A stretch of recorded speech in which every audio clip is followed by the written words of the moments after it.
Hello, and welcome to this introduction to the Heat Stress Management Tool.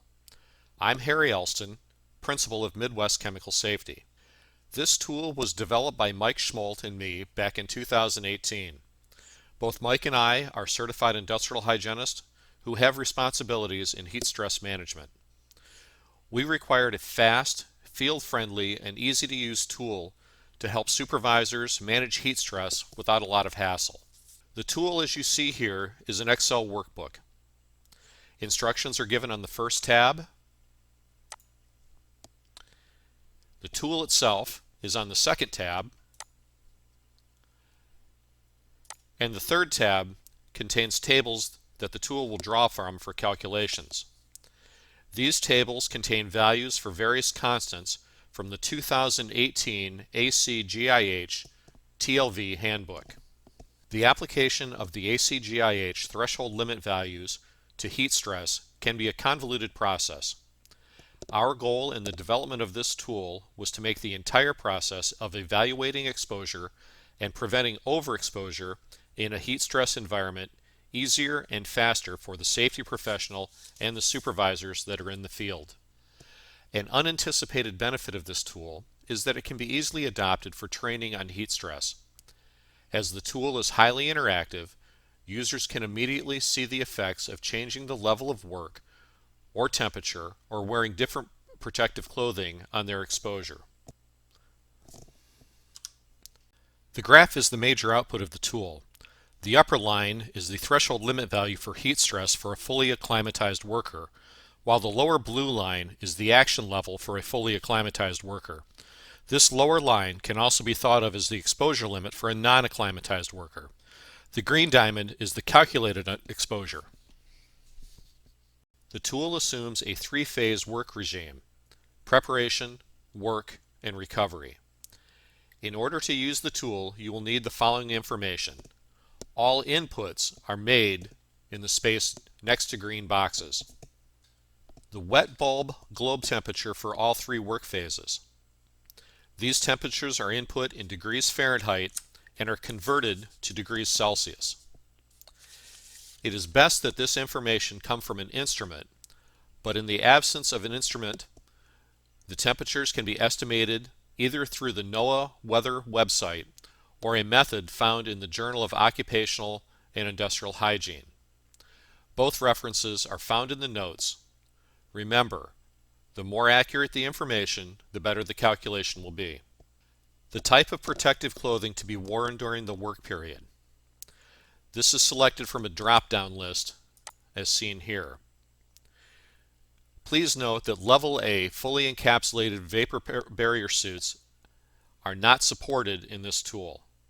The tool also assumes that normal work clothing, otherwise a clothing adjustment factor of 0, will be worn for the preparation and recovery phases.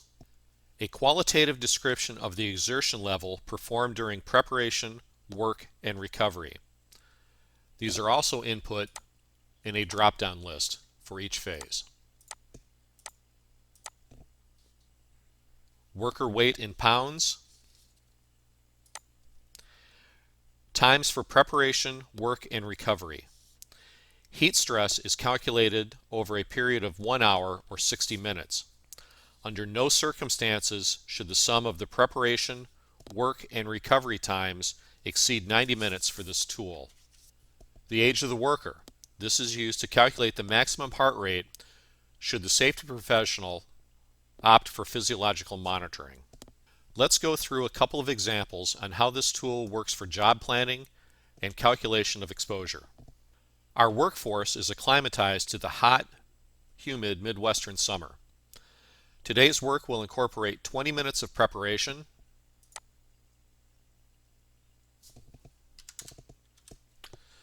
25 minutes of work, and 15 minutes of recovery. Both preparation and recovery will occur in a shady area.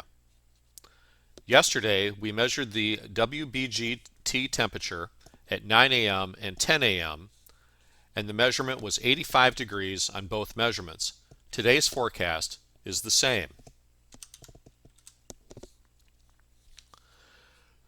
The wet bulb globe thermometer temperature in the recovery area was 73 degrees.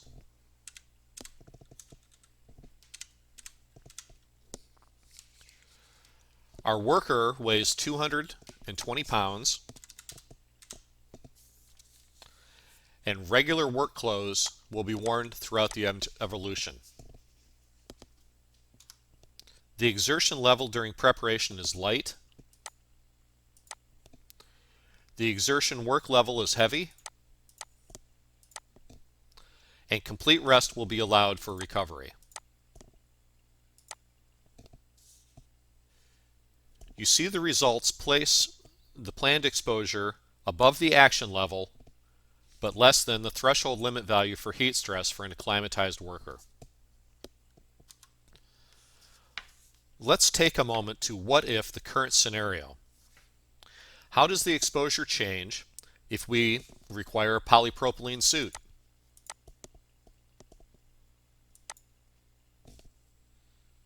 What about a vapor barrier suit?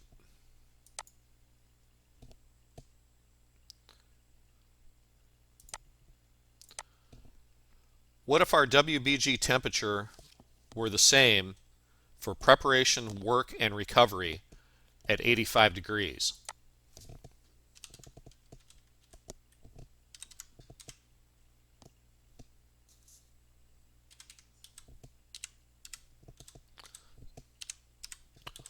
Or perhaps our worker was 250 pounds.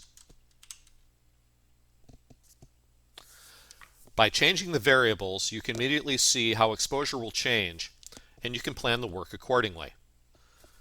We hope that this tool is useful for you. If you have any questions, please do not hesitate to contact Midwest Chemical Safety.